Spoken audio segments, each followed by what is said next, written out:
Bienvenue sur DMG TV, les histoires mystiques. Tu es nouveau sur la page, n'oublie pas de t'abonner, de laisser un commentaire, de liker et de partager. Tu veux raconter une histoire? Il y a un numéro à l'écran sur le plus 237 655 81 90 17. Envoie ton histoire et on va jouer ici sur YouTube. Donc n'oublie pas de t'abonner, de laisser un commentaire pour ne pas manquer les prochains épisodes. Je tiens aussi à remercier tous ceux qui font déjà partie de la famille DMG TV. Donc ça va être long à citer tous les noms. Mais je donne la force et merci pour la force que vous donnez aussi en partageant, en likant, en commentant. C'est important. Ce qu'on fait, c'est pour sensibiliser. Donc n'oubliez jamais de laisser un like. Installez-vous, on va commencer avec la première histoire. Bonjour DMG. En fait, j'ai une petite histoire à raconter. J'aimerais que dans des commentaires, les gens m'aident un peu à comprendre. C'est une histoire, c'est un truc qui s'est passé depuis je n'avais que 7 ans. Je suis dans une famille de 7 enfants. Je suis le 5e enfant. Mon père vivait ici à Douala avec ma mère. Avant que mon père ne parte en retraite, on vivait tous à Douala. Bon, pendant les vacances, mon père nous séparait. Mon père envoyait 3 enfants au village de ma mère parce que ma grand-mère vivait seule là-bas. Et les 4 autres enfants partaient avec ma mère dans le village de mon père. C'est comme ça, une année, ma mère, une année, on décide de nous séparer comme d'habitude. Ma grand-soeur, mon grand frère et moi, on nous envoie au village de notre mère, aider notre grand-mère. Ma mère, elle n'est pas avec nos autres frères dans le village de mon père. On était là. En ce moment, il n'y avait pas encore la lumière dans le village de ma mère. Il n'y avait pas encore la lumière. Bon, nous alors, nous sortons de la ville. Nous ne sommes pas habitués à dormir de 19 heures parce qu'il fait noir. Nous sommes habitués à veiller. Donc, du coup, notre père nous avait apporté le ludo, les cartes, donc les petits trucs pour nous distraire. Donc, c'est avec ça qu'on perdait le temps en soirée avant que le sommeil ne prenne chacun de nous. C'est comme ça, un soir, on finit de jouer le ludo. Mais puisque notre grand-mère, elle ne supportait pas, donc 18h30, 19h, grand-mère dort déjà. Ma grand-soeur, mon grand frère et moi, nous sommes là au salon, nous sommes en train de jouer au ludo. On fait de jouer au ludo vers 22h30. On regarde notre chambre, on dormait à 3 sur le même lit. Mais ma grand-soeur avait tellement peur. Donc, c'est moi qui dormais toujours devant. Si ce n'est pas moi, c'est mon grand frère qui dort devant. Ma grand-soeur dormait, elle occupait toujours la place du milieu. Donc, elle dormait entre nous deux. Un jour, on entre dans la chambre. Moi, je n'avais pas un sommeil facile. Donc, quand je monte sur le lit pour que le sommeil me prenne, il faut 30, 45 minutes, voire 1 heure de temps. On monte sur le lit, ma grande soeur, le sommeil l'emporte, mon grand frère également. Moi, je reste là, mon esprit tourne, mais j'ai les yeux un peu fermés. Je cherche aussi le sommeil, mais le sommeil ne vient pas. C'est comme ça que je ressens d'abord une présence au salon. J'ai eu la chair de poule. Je me suis dit, j'ai peur, ça va passer.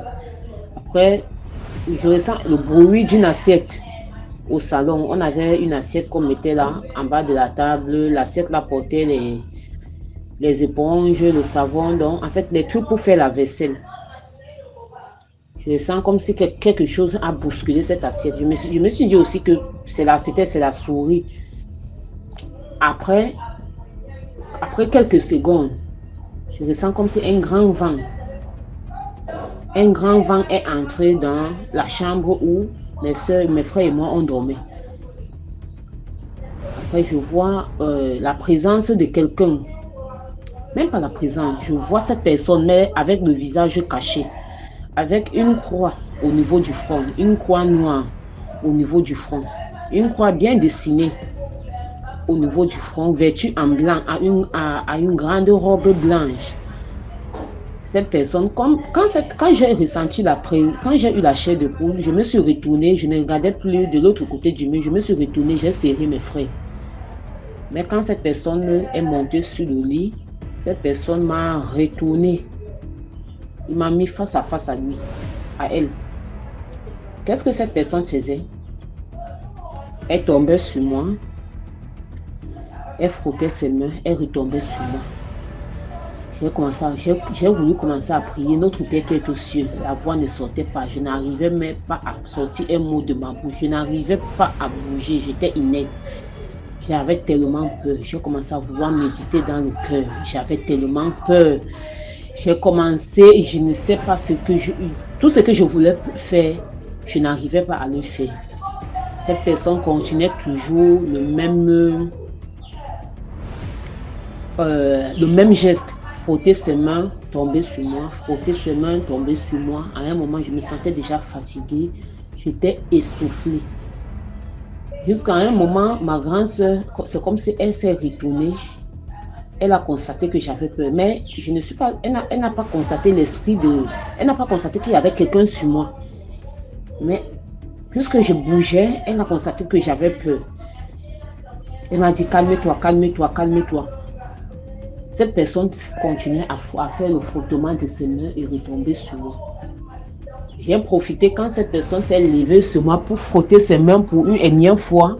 J'ai crié Mbombo, chez nous Mbombo en bassa veut dire grand-mère. J'ai crié Mbombo.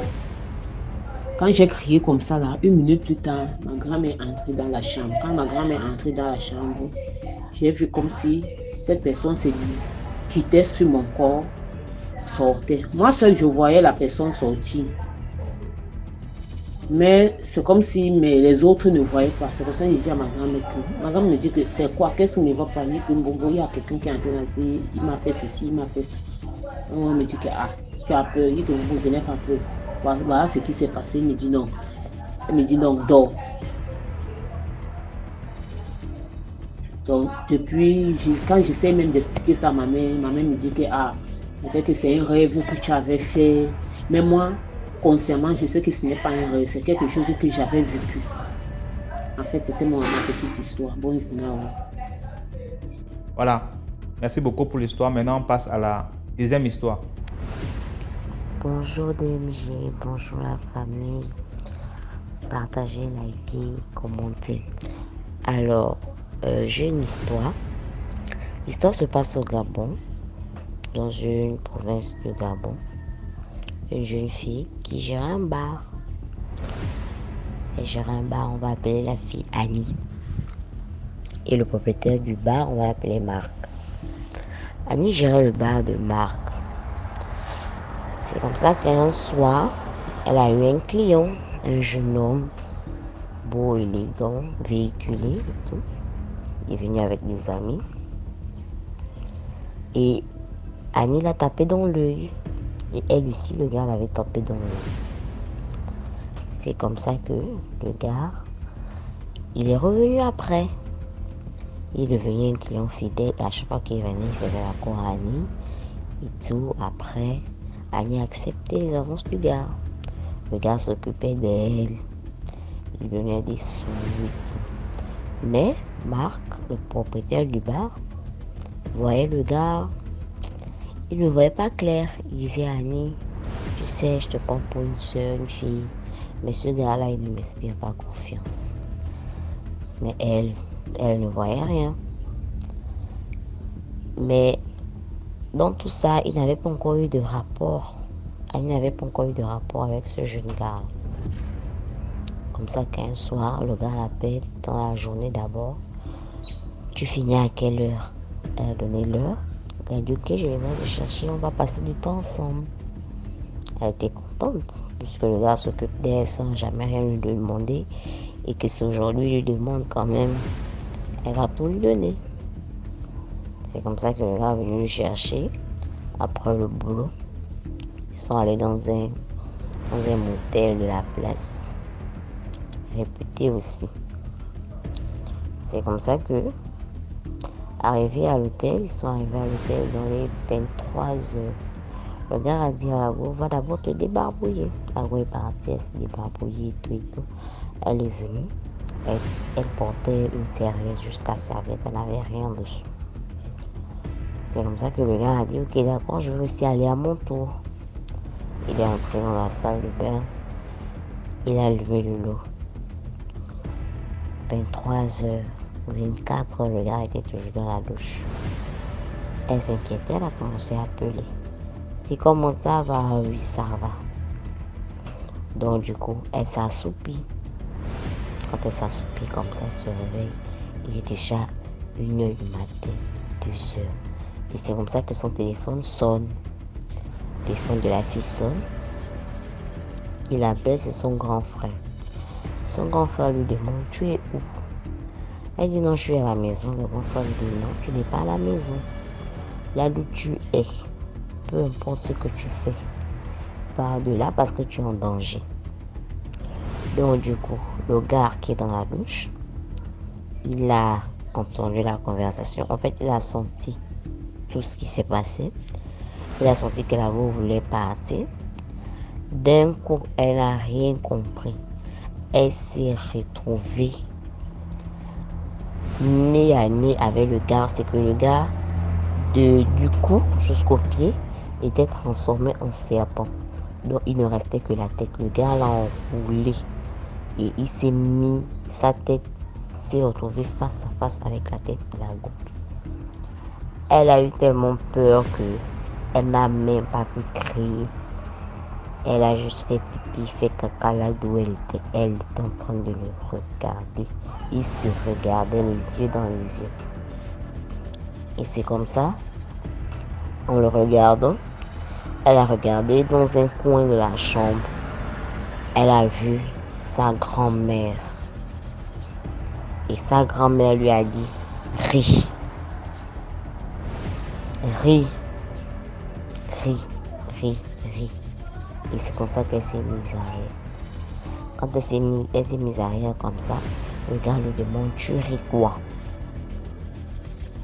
Tu ris quoi? Quand elle a commencé déjà à marier, le gars a commencé à lui desserrer légèrement. Elle a dit non, tu ne me fais pas peur.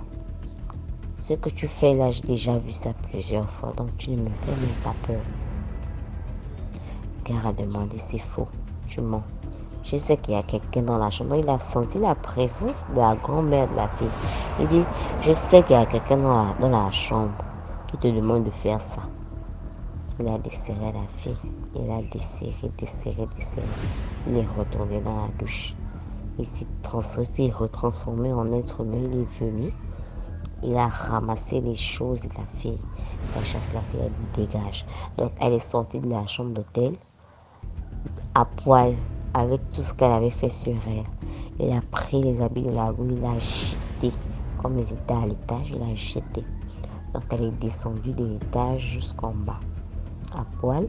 Et c'est comme ça que le gardien lui a vu. Il a dit, oh ma soeur, c'est comment? Le gardien lui a donné un petit chiffon là pour porter.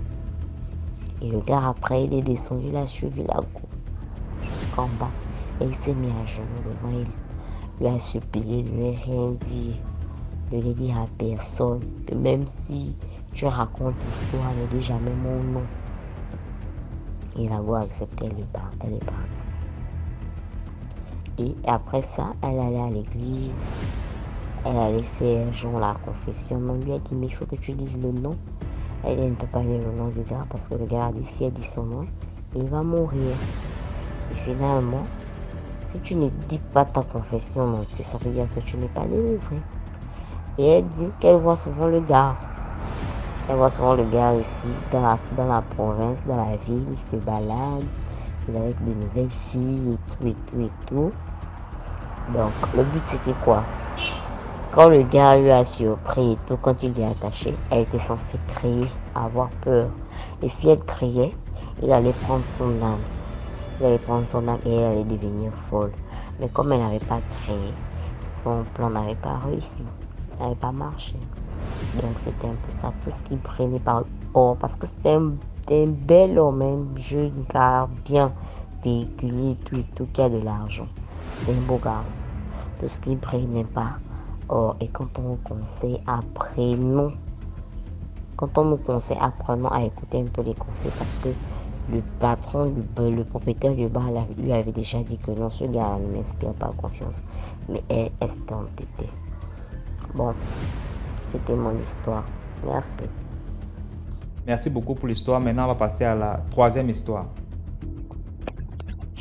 Bonsoir DMG encore une fois et bonsoir à tous les auditeurs de DMG et surtout à l'équipe DMG, bien évidemment. Bon, excuse, je vous fais cet audio depuis Kinshasa. J'ai voulu moi aussi apporter ma participation à l'émission pour vous remercier, vous encourager par rapport à ce que vous faites. Alors, j'ai une expérience et une histoire. Mon expérience, au fait, je bénis Dieu parce que je me rends compte que j'ai frôlé peut-être quelque chose de grave que je ne savais pas. À cause de ces histoires, j'ai vraiment réalisé que les mystiques, en fait, les dehors est risqué comme on le dit souvent ici. Qu'est-ce qui s'est passé? J'avais quelqu'un, quand j'étais à l'université, j'ai rencontré quelqu'un qui m'a abordé et qui m'a présenté vraiment les signes d'amour, qui disait m'aimer et que j'aimais bien aussi en retour, que je m'aimais vraiment beaucoup d'ailleurs. Alors le monsieur ne cessait de me dire qu'il m'aimait et qu'il voulait m'épouser. Et moi, ça m'arrangeait déjà, ça m'arrangeait. Mais seulement, moi, je ne voulais pas avoir des relations sexuelles en dehors du mariage. Bon, je lui dis, ok, d'accord, puisque tu vas l'épouser, alors attendons le mariage. Lui, il me disait, non, moi, je veux vraiment avoir des relations sexuelles avec toi, je veux te connaître avant de t'épouser. Moi, je lui dis, non, c'est pas possible. Alors, ça créait vraiment beaucoup de tension entre nous. Ça créait vraiment beaucoup de tension. Et là, il est arrivé qu'on ait des flirts, ce qu'on appelle les préliminaires avant d'avoir de relations sexuelles. On a eu une habitude de flirter. Alors, il s'est passé quand même quelque chose d'étrange. Quand on a fini, on a flirté. Bon, moi, je voulais vraiment pas arriver jusqu'au bout. J'ai refusé, carrément. Alors, on a arrêté. Quand on a arrêté le flirt, le monsieur me dit, permets-moi de te nettoyer en bas avec le papier, soit une lingette. Moi, je lui dis non. Il me dit, s'il te plaît, permets-moi de te nettoyer et tout. Bon, moi, je lui dis non carrément parce que moi, dans ma tête, quand je lui disais non, en fait, figurez-vous que il a fait ça comme ça à 2 reprises. Il a insisté dans la maison où si je voulais vraiment pas aller jusqu'au bout, il devait quand même me nettoyer. Bon, moi, à l'époque, je me disais, bon, c'était par amour qu'il le faisait, qu'il me le demandait, bien sûr. Je me disais que c'était par amour, qu'il voulait à tout prix me nettoyer en bas, et je voulais pas. Mais aujourd'hui, avec toutes ces histoires, je comprends qu'en vrai, il n'y avait pas d'amour parce que finalement, il a fini par rompre. Il a vraiment fini par rompre et il a rompu d'une manière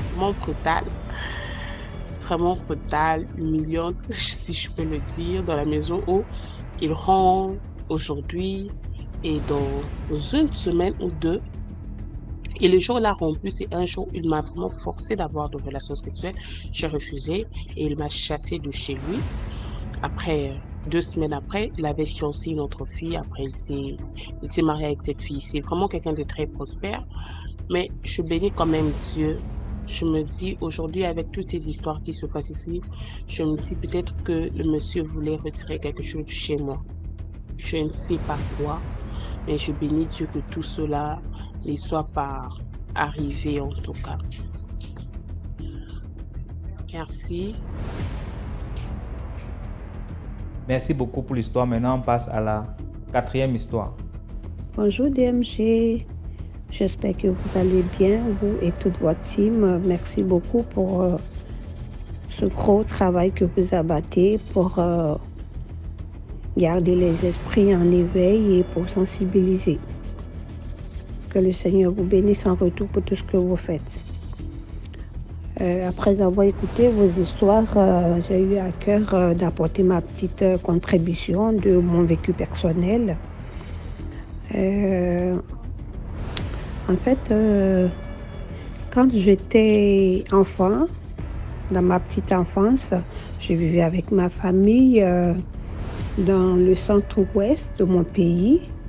Puis du coup, rendu avant mes 7 ans, disons, j'ai un grand cousin qui était fonctionnaire dans une ville de l'intérieur du pays, qui est venu voir mes parents disant qu'il voulait disons, m'adopter, il voulait m'avoir avec lui parce qu'il m'aimait beaucoup et que j'étais très intelligente. Et donc, c'est ce qui s'est passé. Et après le mois de juillet, et pendant les vacances, il est venu me chercher et il m'a emmené avec lui dans sa ville à lui. Et j'ai commencé ma petite vie d'innocente. Je suis restée là-bas jusqu'à mon adolescence. J'ai fait mon primaire et mon collège dans cette ville-là. Puis une fois comme ça, j'avais idée de rien. Du coup, c'est comme si je pensais pas trop à ma famille sur le coup, vu que j'étais bien traitée. Sur le coup, je pensais pas trop à ma famille. Lui, c'était mon papa et puis sa femme qui était un petit peu sa cousine éloignée, était aussi ma parente. Du coup, je me sentais pas étrangère, fait que je faisais partie intégrale de la famille. Donc, je me sentais ainsi et puis tout était beau. Puis après ça, il y a eu la séparation avec sa femme et puis il a rencontré une autre jeune femme de la région où il était en fonction. Et c'est là que tout a basculé. Et cette nouvelle conjointe-là, vraiment, nous traitait tellement mal que du coup, c'est elle qui, à chaque fois qu'elle me réprimandait, elle me faisait savoir que je n'étais pas l'enfant du monsieur, là, de mon cousin. Moi, j'ai toujours pensé que c'était mon père. Fait que, comme ça m'a mis la puce à l'oreille et j'ai commencé à faire attention. Je voyais qu'effectivement, on n'avait pas les mêmes noms de famille avec lui et ses enfants. J'ai commencé à faire de petites recherches et du coup, j'ai commencé à fouiller dans les agendas de mon père adoptif. J'ai commencé à fouiller dans ses agendas et puis c'est là que j'ai découvert pas mal de choses. Et dans mon pays, vu que quand tu obtiens l'entrée en 6e avec une certaine moyenne, tu as droit à une bourse d'études qui était de 12 000 francs.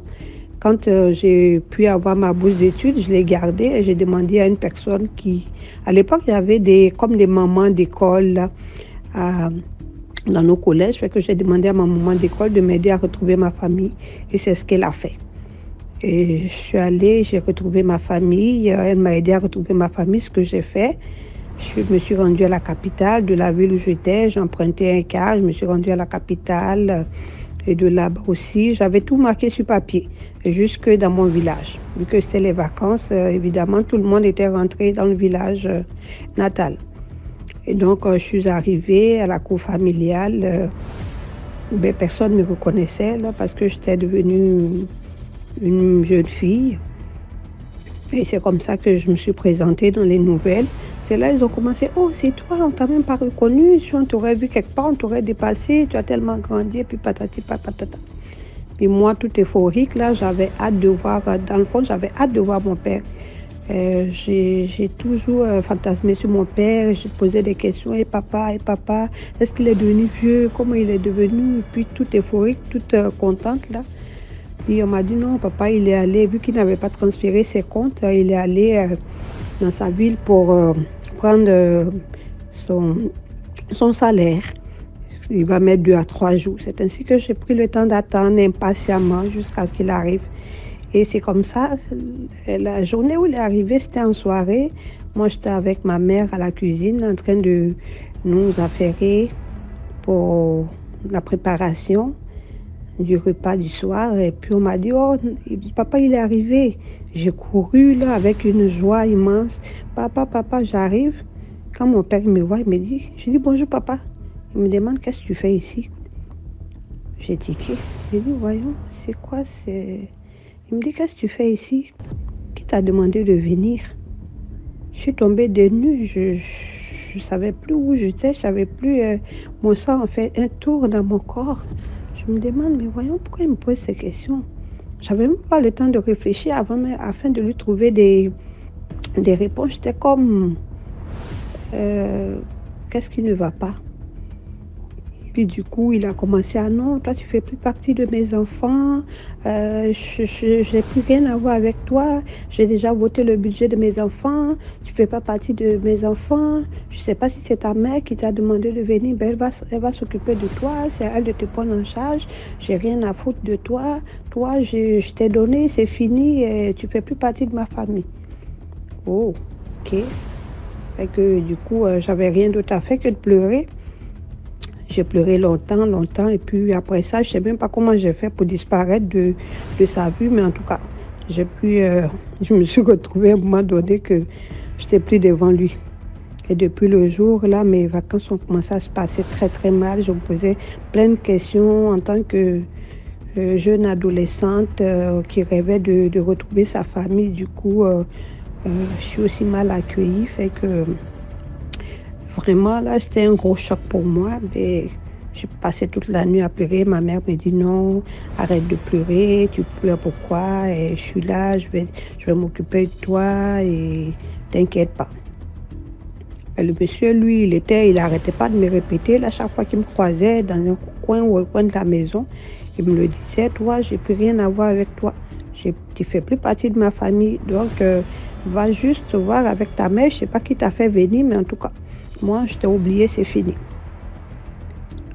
Ok, fait que du coup, j'ai commencé à l'éviter tout le temps de mon séjour. Et puis, c'est un monsieur qui aimait beaucoup, beaucoup, beaucoup la terre. Il était fonctionnaire, il aimait beaucoup la terre. Fait que à chaque fois qu'il avait de petits congés, il allait dans ses plantations pour travailler. Et là, il s'apprêtait à partir avec sa famille. Et ma mère me dit, mais vas-y avec ton père. Ton père, il dit des choses qu'il ne pense pas. Fait que va avec lui, là, reste avec... il était polygame au passage. Fait que va avec lui, puis reste surtout auprès de sa dernière conjointe, là, aide-la un peu dans ses petits travaux domestiques et puis accompagne-la, soit à ses petits soins. Elle seule pourra le convaincre. Je dis ok, fait que c'est ce que j'ai fait, je les ai suivis, malgré que le monsieur m'a interdit de venir avec eux, je les ai suivis.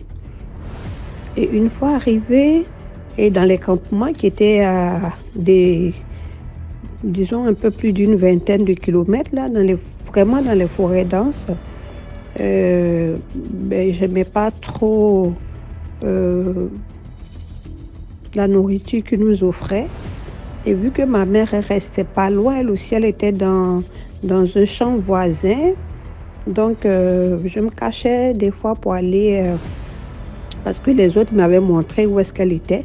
On traversait une petite rivière pour s'y rendre, fait que les autres m'avaient déjà amené, fait que je savais c'était où.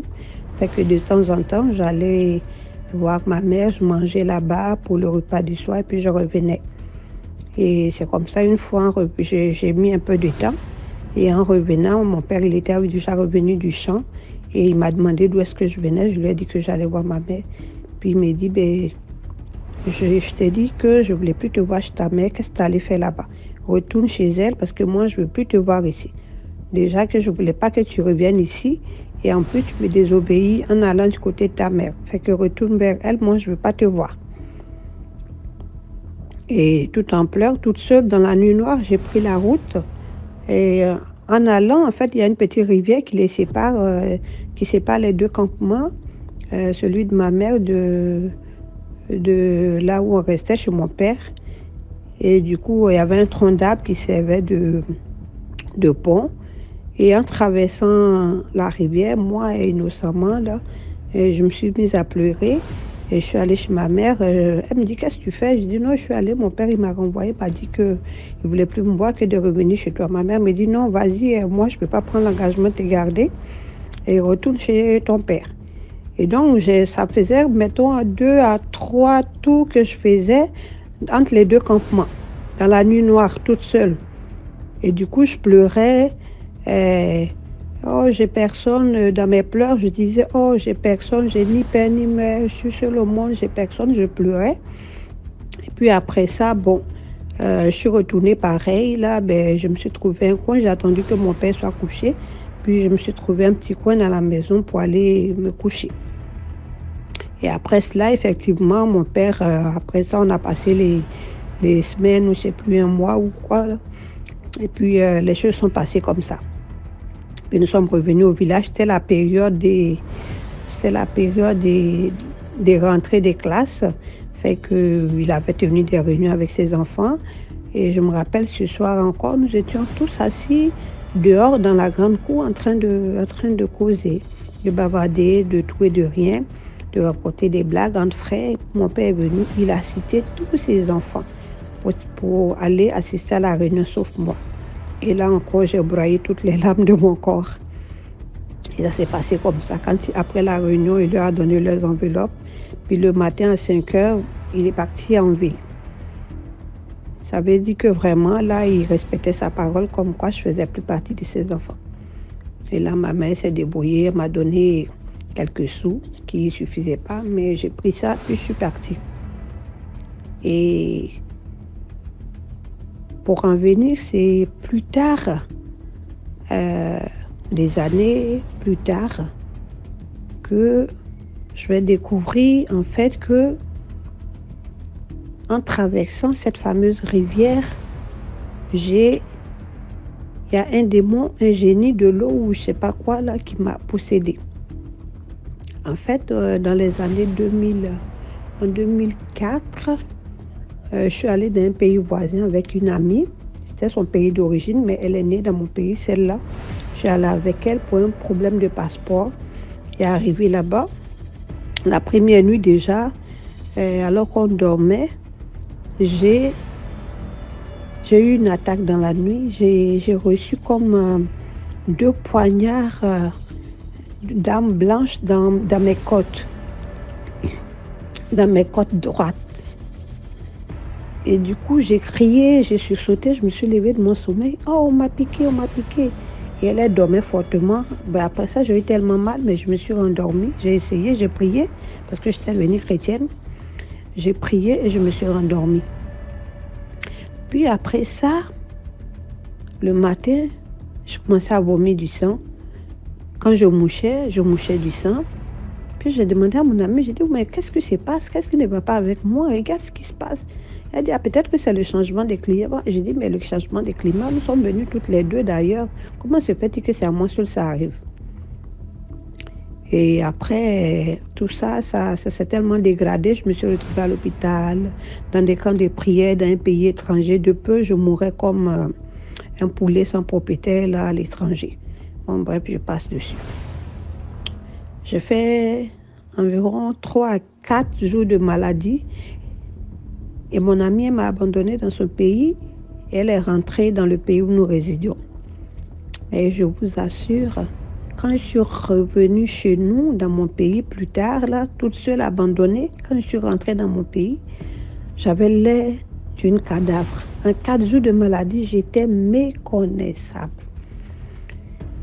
Et plus tard, les choses ont empiré. Après, c'est tombé dans la paralysie. Je commençais à avoir mal aux côtes, mal aux hanches, mal aux jambes. Tellement de choses que du coup, je me suis retrouvée dans la paralysie. Avec une paralysie. Et dans la maladie, Dieu qui m'aime, qui nous a toujours aimés. Et au passage, je voulais dire qu'avant d'effectuer le voyage, il y a une servante de Dieu que je connaissais,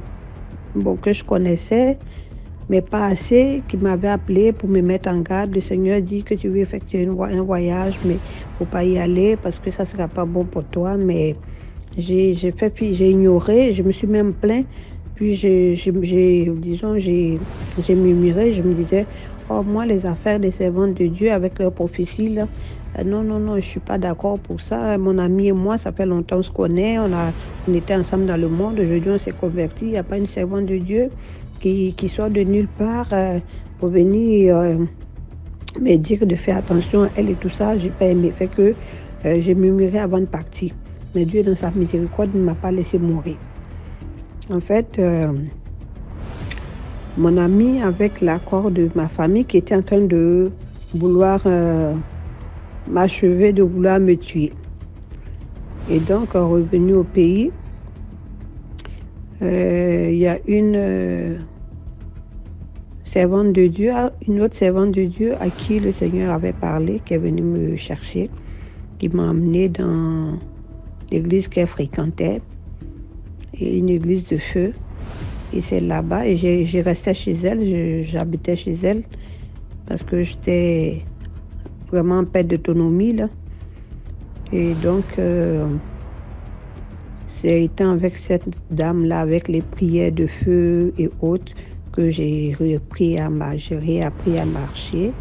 Et puis, une nuit, alors que je dormais, c'est là que je vais avoir une visitation divine. Et cette nuit, dans mon sommeil, il était, disons, 4 heures du matin, parce qu'elle avait une aidante de maison, là, que je vais appeler, qui s'est levée à 4 heures ou 5 heures pour préparer ses choses pour aller vendre. Et c'est là que j'étais couchée, et puis du coup, j'ai commencé à sentir comme un volcan dans mon corps intérieur, alors que c'était ma délivrance. Du coup, j'ai eu tellement peur, je me suis recroquevillée fortement sur moi comme un fœtus. Mais le vent était tellement fort et je sentais, je bougeais, étant couchée sur le matelas, je bougeais, mon cœur était secoué. Tout mon corps était secoué, grelottait, secoué fortement. Et c'est comme un démon. Et je voyais, en même temps, je voyais en vision. Et pendant ce temps-là, je me revoyais adolescente en train de marcher dans cette forêt noire, sur cette rivière, en train de traverser la rivière en pleurs. Et c'est à ce moment-là que ce démon est rentré en moi. Et j'ai vu ce démon sortir par mes narines. Quand il est sorti, j'ai vu le sang. Tellement, quand il est sorti, j'ai pensé qu'il allait m'emporter. Il est sorti avec violence. Et du coup, j'ai commencé à saigner du nez. Je me suis levée, j'étais faible, je marchais, je faisais de petits pas, mais je n'étais pas aussi forte. Fait que du coup, j'ai voulu me lever pour courir, mais j'étais tellement faible. C'est comme si il y avait une masse d'une tonne qui vivait en moi. Je me suis sentie légère, comme du coton. Et du coup, je me suis adossée au mur. Et c'est comme ça que la fille de maison de maman est venue, maman que je l'appelle, est venue m'aider. Et elle m'a demandé pourquoi tu pleures. Je ne pouvais même pas parler. Elle m'a aidé, elle m'a ramené dans la maison pour me faire asseoir. Et en fait, c'est ça. Ça a été un gros choc, ça a été une grande délivrance. Et vraiment, c'est le Saint-Esprit lui-même qui m'a visité, parce que cette délivrance-là, même aucun pasteur, je ne pense pas, pourrait. C'était une position très, très, très forte. Et vraiment, c'est le Seigneur, par sa miséricorde, qui a vu ma souffrance, qui m'a délivrée. Fait que je ne sais pas ce que ces démons a gâché dans ma vie. Mais pour vous le dire, là, si je veux vous conter ma vie, c'est vraiment une histoire. Je vais écrire un gros livre. C'est beaucoup de choses, beaucoup d'histoires. Vivre comme un poulet sans propriétaire dans ce monde-là. Heureusement, Jésus est venu pour nous autres. Heureusement, il m'a racheté par son sang. Et il m'a donné une nouvelle vie aujourd'hui. Je lui rends grâce parce que tout est beau, tout est bien. Mais quand j'écoute les histoires là, que les personnes racontent, je me dis waouh, ça aurait pu être moi, parce que j'avais aucune protection de mon enfance jusqu'à mon adolescence, jusqu'à ma majorité. Je n'avais aucune protection. J'étais avec des gens, mais c'est comme si j'étais seule. Vraiment, j'ai dit aux parents de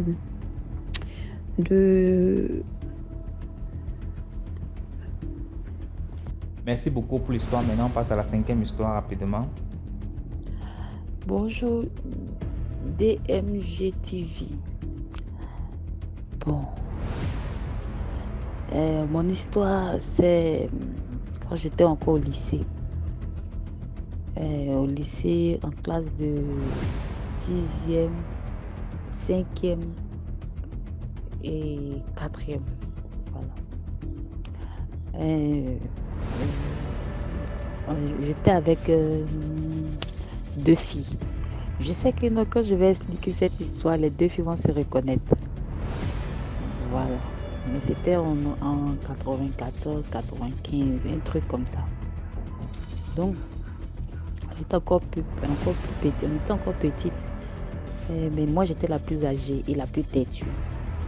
L'autre était elle était la plus timide. Et il y avait la deuxième qui était la plus bavardeuse. C'est elle qui nous faisait rire, qui nous faisait embrouiller. En tout cas, elle faisait tout ce qu'il faut pour pouvoir faire rire tout le monde. Même les professeurs les faisaient rire. Donc, DMG TV. À l'école, vous savez souvent, bon, pas souvent, en réalité même, dans les écoles, quand on finit de faire les cours pour aller déjeuner, dans les écoles, il y a des endroits où les femmes vendent. Voilà. Donc, il y avait un coin dans le lycée où les femmes vendaient. Il y avait des femmes qui vendaient du pain, d'autres vendaient la tchéké. Non, il y a des femmes qui vendaient du pain, mais il y avait une seule dame qui vendait la tchéké. Et puis, les autres, il y a d'autres femmes qui vendaient des galettes. D'autres aussi, c'était... Bon, il y avait un peu de tout, hein. Qu'est-ce que... D'autres vendaient du placali, de la tchéké, du pain, des galettes, tout et tout. Donc, la dame qui vendait la tchéké, au début, quand nous on a commencé à faire la 6e là-bas, elle était la seule à vendre la tchéké. Donc, quand on allait en 5e, il y a une autre dame qui est venue vendre la tchéké. Mais l'autre dame qui est venue vendre la tchéké ne gagnait pas trop de clientes. Donc, ça faisait que la dame a arrêté en 5e. Quand nous on est arrivé en 5e, la dame a... Bon, quand on devait aller en 4e, la dame a arrêté de vendre la tchéké. Donc, c'était la première qui vendait toujours. Mais le problème que DMG TV, c'est que quand je suis allée dans l'école pour faire la 6e et j'ai croisé ces deux filles-là, quand on partait manger, nous on attendait toujours quand tout le monde rentre en classe. Puis c'est là nous on sort, moi et les deux filles là pour aller manger. Donc on était tout le temps en retard. Et donc, j'avais remarqué quelque chose sur la dame. Et cette remarque, j'ai toujours fait cette remarque-là aux filles. La dame là n'est pas claire. Parce que comment la tchéké qui est chère ou le poisson qui est cher? Parce qu'il y avait des hommes dehors qui vendaient la tchéké comme les Aoucha chez nous en Côte d'Ivoire. Mais le poisson thon est cher. Mais la dame là, elle arrivait à vendre le poisson à 25. Souvent même tu n'as que 100 francs, elle te donne 2 poissons à 25. Oh, toi-même, quand tu regardes le poisson, tu sais que le poisson ne peut pas coûter 25. Mais la dame te donne à 25. Et quand tu dis tu veux la ticket, elle te donne la ticket 25. Oh, quand tu vas dehors pour acheter la ticket, si ce n'est pas 50 francs, tu ne peux pas avoir la ticket. Et le poisson, si ce n'est pas 100 francs ou 75, tu ne peux pas manger du poisson thon. Il n'y en a pas même. Donc la dame vendait la ticket là. Donc moi j'ai fait la remarque aux filles pour dire, ah, vraiment la femme n'est pas claire. Les filles commençaient à dire, oh, toi tu aimes trop imaginer des choses. Et toi toujours tu vois des choses. Et je disais aux filles là, non, c'est pas parce que je vois toujours des choses, hein, mais la dame là n'est pas claire. Puis regardez bien sa bouche. Les filles me disent, regardez sa bouche. Comment on va regarder sa bouche? Non, regardez sa bouche. À chaque fois que la dame met la main dans la ticket, sa bouche commence à marmonner. Genre sa bouche bouge. Sa bouche commence à marmonner. Ses lèvres, sa bouche était fermée, mais ça bougeait d'une manière comme s'il y avait quelque chose dans sa bouche. Mais une fois qu'elle laisse la ticket, DMG, il n'y a plus rien. Surtout quand elle veut faire la monnaie, sa bouche ne bouge plus. Ou bien quand elle veut parler à quelqu'un pour dire non, tout le poisson sentait brûler, sa bouche ne parle plus. Donc à chaque fois, je disais ça aux filles, à chaque fois. Et on allait en 5e. Donc on allait en 5e, on a vu une nouvelle femme venir vendre la ticket. La nouvelle femme qui venait vendre la ticket, la femme voulait faire comme la dame qui vendait le poisson à 25, mais elle n'arrivait pas. Au début, elle a commencé à vendre son poisson aussi 25. Mais elle a vu que non, 25, là, ça ne l'arrangeait plus. Donc, elle vendait maintenant à 50. Et puis, elle faisait la ticket 50. Donc, ça faisait que les clients ne partaient pas chez elle. Mais moi j'ai forcé mes copines jusqu'à aller manger chez la deuxième femme. Et mes copines ont trouvé que c'était pas doux, ou bien il y avait trop de mouches chez la dame, il n'y avait pas trop de clients parce que ça n'était pas doux, tout et tout. Mais moi, je forçais souvent les filles à aller manger là-bas. On a mangé plus de combien de fois là-bas. Mais le problème est que quand on a commencé à aller manger chez l'autre dame, la première dame a commencé à nous regarder d'un regard noir. Et souvent, même quand on veut aller manger comme ça, que les filles veulent manger chez la première, moi je dis non, je vais manger chez la deuxième. Et puis la dame me dit, toi tu commences à changer, hein. Pourquoi tu fais comme ça? Et quand tu viens ici, souvent ici, je ne te donne pas 2 ou 3 poissons. Je dis, oui, je sais, mais aujourd'hui, je vais manger chez la dame. Et la femme me dit, il ne faut pas faire ça, il ne faut pas gâter notre amitié. Pourquoi tu fais ça? Pourquoi tu fais comme ça? Je lui dis, ah, maman, moi, je vais manger chez la deuxième femme parce que, chez toi, il y a toujours du monde. Et puis, on doit toujours attendre pour pouvoir manger. Donc, moi, je vais manger chez la deuxième. Souvent, même moi et mes copines, on se départage. Moi, je mange chez la deuxième, elle mange chez la première. Souvent aussi, quand elles insistent jusqu'à je vais manger chez la première. Mais quand je mange chez la première, bon, je mange parce que la première, elle m'avait déjà remarqué. Tu t'en vas encore là-bas? Non, je lui dis, ah bon, ok maman, je vais manger chez toi. Et quand je viens manger chez elle, je paye un poisson de 25, elle peut mettre 3, 4 poissons. Aïe. Donc c'était comme ça au fur et à mesure jusqu'à... Et quand on partait vers la fin de l'année de la 5e année, de la classe de 5e, on partait vers la fin de l'année, la deuxième femme a arrêté de vendre. Et quand la deuxième femme a arrêté de vendre, la première femme, elle a pris 2 femmes pour venir l'aider à vendre parce que ça marchait plus que jamais même. Souvent même là, on venait trouver, il n'y a plus d'attiqué. Il y a le poisson. On mangeait le poisson, on payait le poisson seulement, puis on mangeait.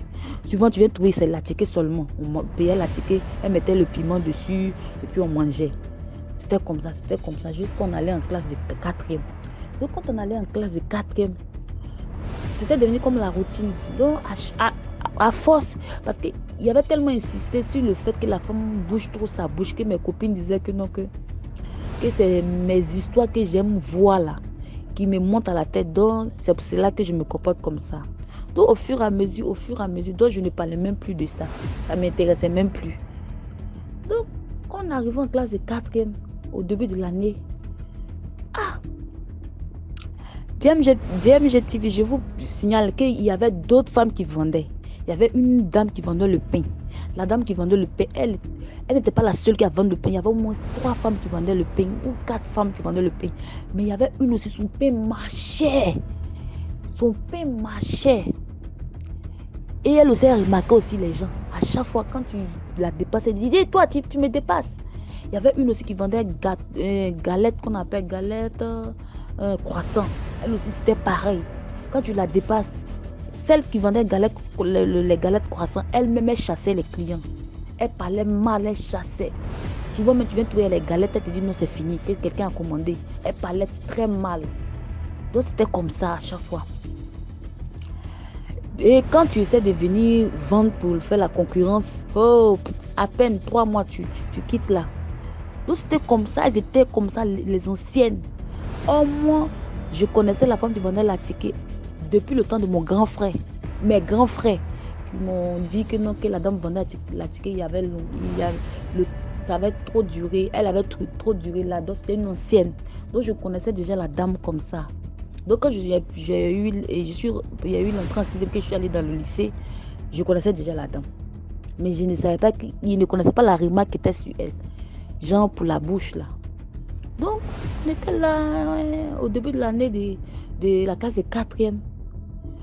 On était en classe et puis les gens commençaient à crier, oh, on a attrapé des sorcières. On a attrapé des sorcières, on a attrapé une sorcière, on a attrapé une sorcière. Tiens, c'est une sorcière, c'est une sorcière, c'est une sorcière. Aïe. Tout le monde commence à courir. Dans le lycée, surtout nous les élèves. Il suffit d'un petit bruit pour quitter la classe parce que midi, on n'aime pas rester en classe. Le coup même t'énerve et puis tu es en classe. Et puis il y a une occasion. Oh, faut nous voir, on courir pour aller au marché où les femmes vendent. Arriver là-bas, c'était la femme d'Atike qu'ils avaient attrapée. C'était un enfant de 6e qui venait à peine d'arriver dans l'école, qui a dit que la dame est une sorcière, que si elle n'arrête pas, lui, l'enfant, il va la tuer. Tout le monde a arrêté. Il y a le monde. Les professeurs sont sortis. Le gardien même ne sait pas où attraper. Tellement il y a le monde. L'enfant menaçait la femme. Si tu n'arrêtes pas ce que tu fais, maman, arrête ce que tu fais. Si tu n'arrêtes pas ce que tu fais, je vais te terminer ici. La dame demandait, il a quoi l'enfant? Que non, il est voyant. C'est un voyant. Que non, voyant.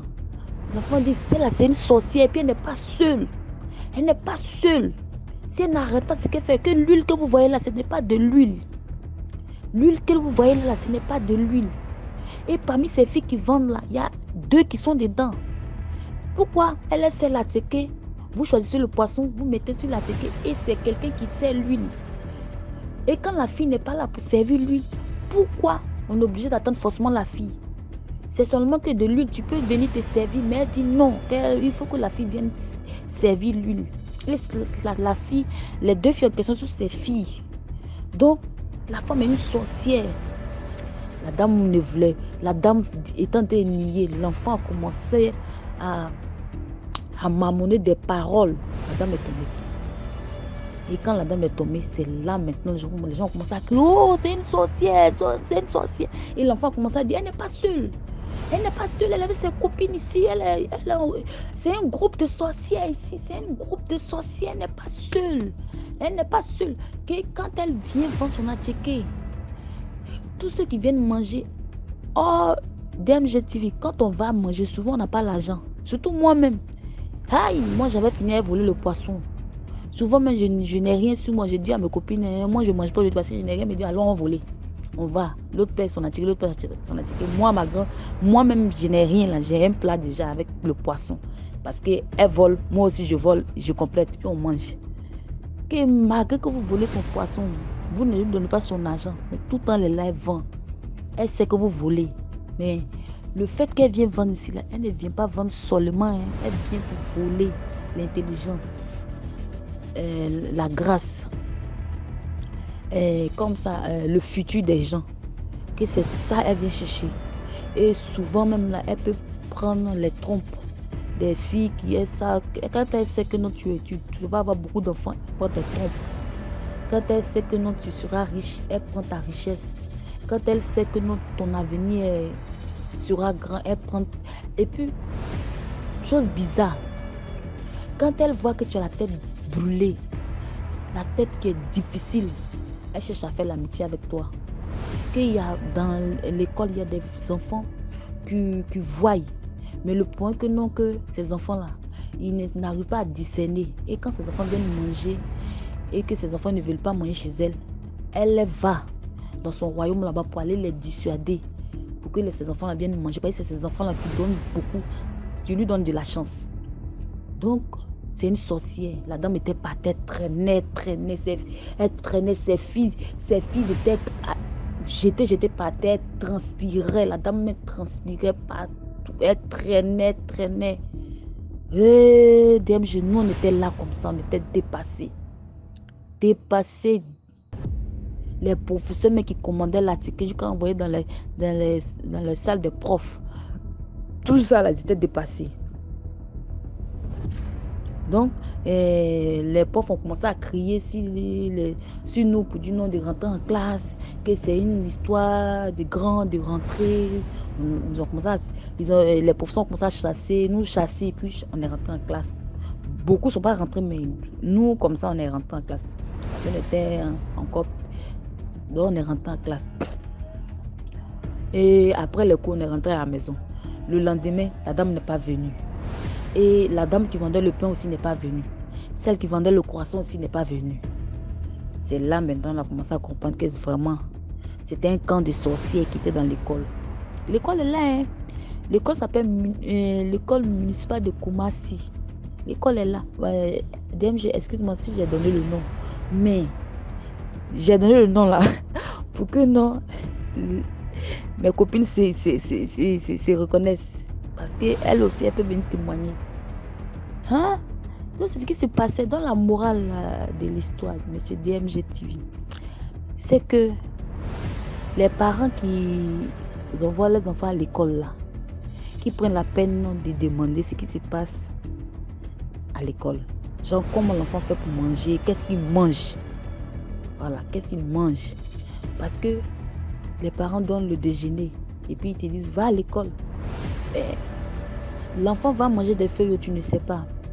L'enfant va payer tel truc que tu ne sais pas. Tu ne prends même pas la peine de demander ce que l'enfant mange. Mais toi, tu donnes l'argent et puis l'enfant va. Oh, c'est une histoire c'était en 2015, 2014 et 2015. Hein. 2014-2015. C'est une histoire comme ça qui s'est passée là-bas. Et malgré que non, l'enfant a dit que la dame était sorcière et puis il avait dévoilé. On n'a plus revu la dame. L'histoire, on ne sait même plus comment ça s'est passé. C'est resté comme ça.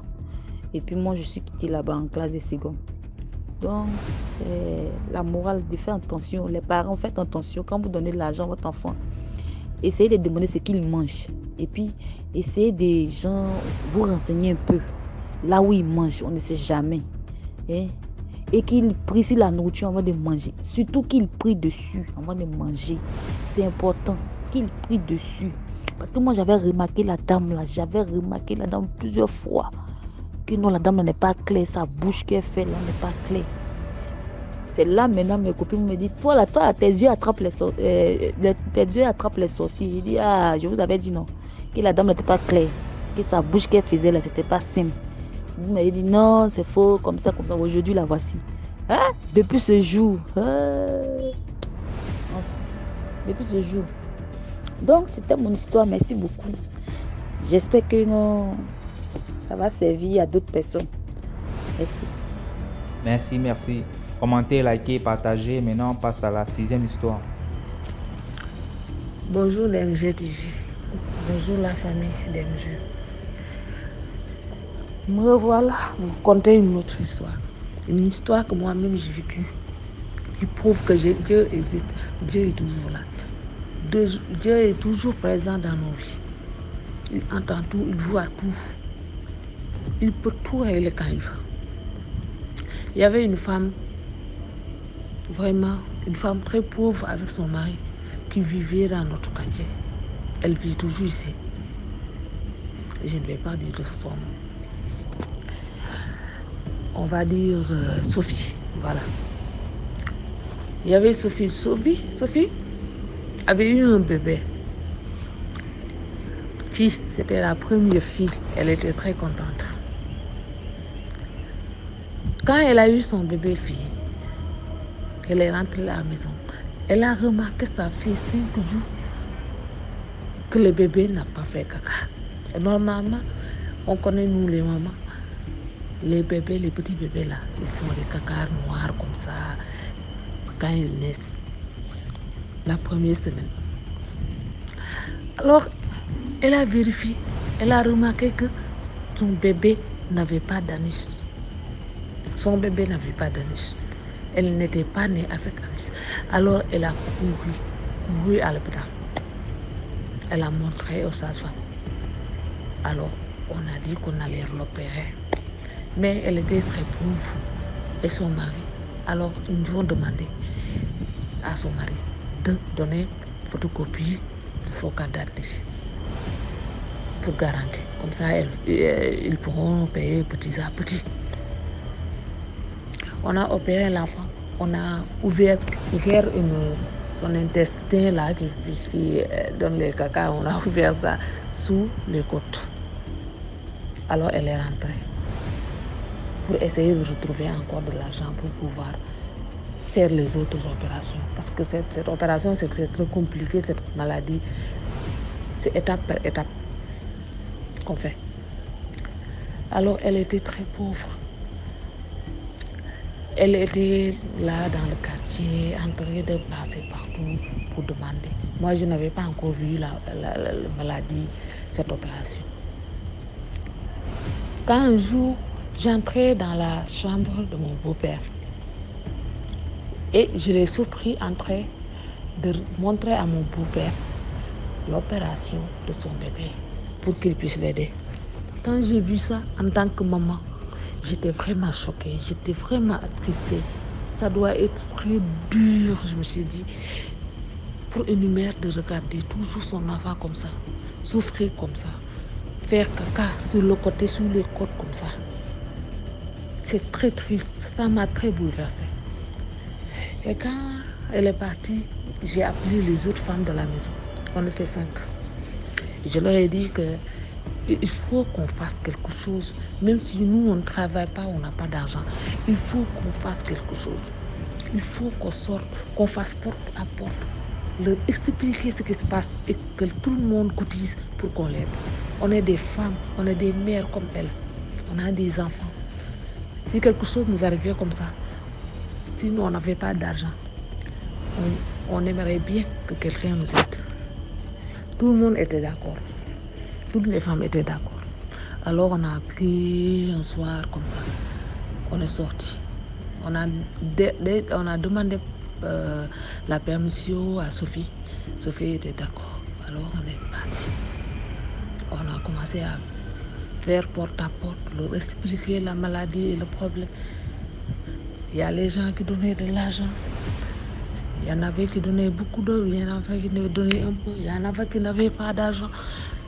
Mais toujours, tout le monde était compatissant.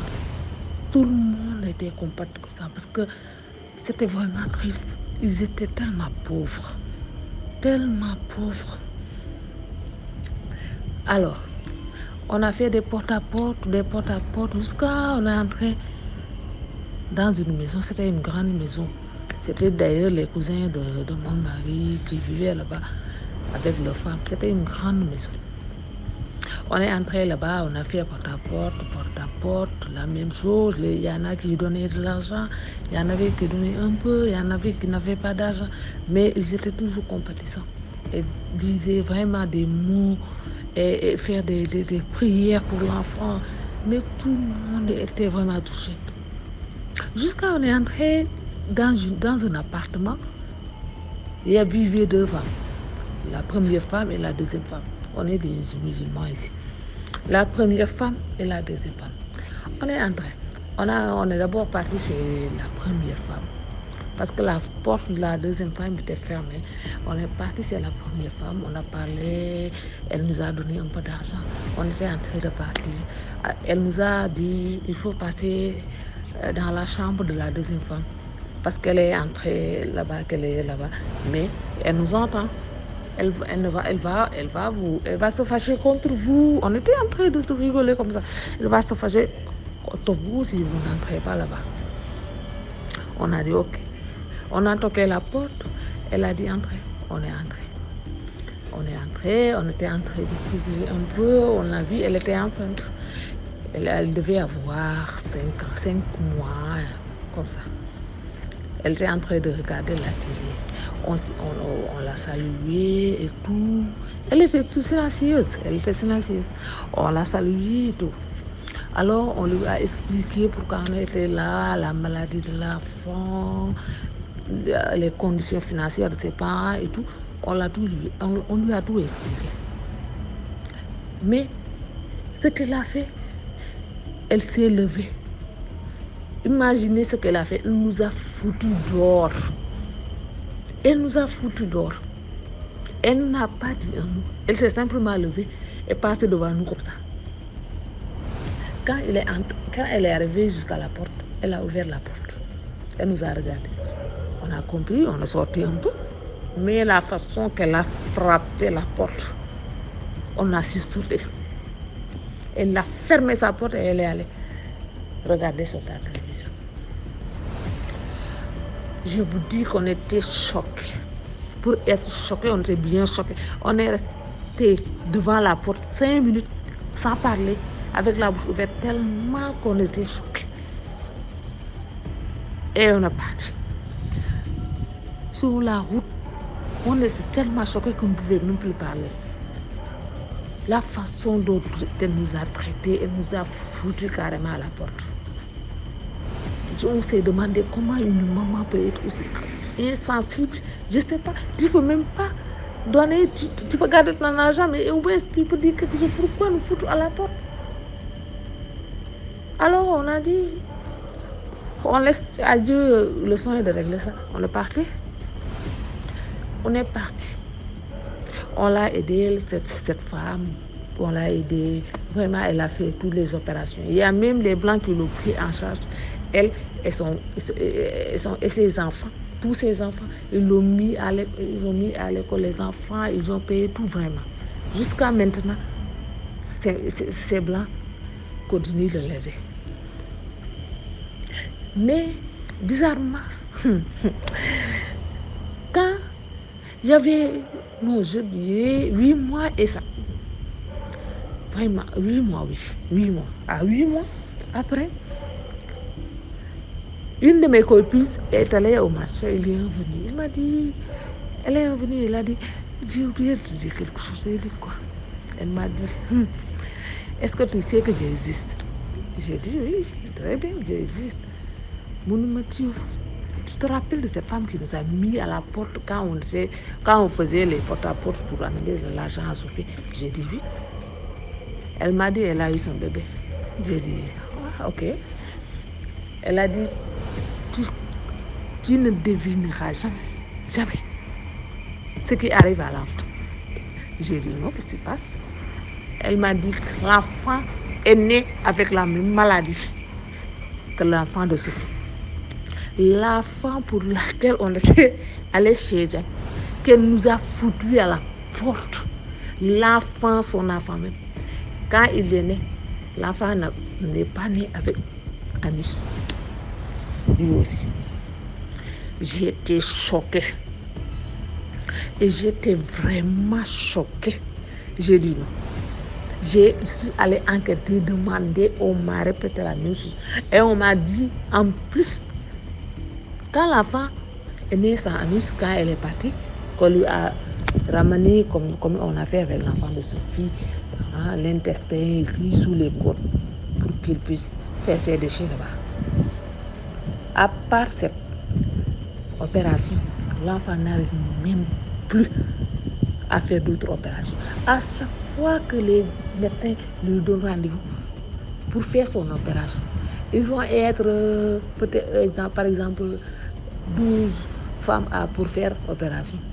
Les 9 peuvent faire l'opération tranquillement, partir avec leur bébé.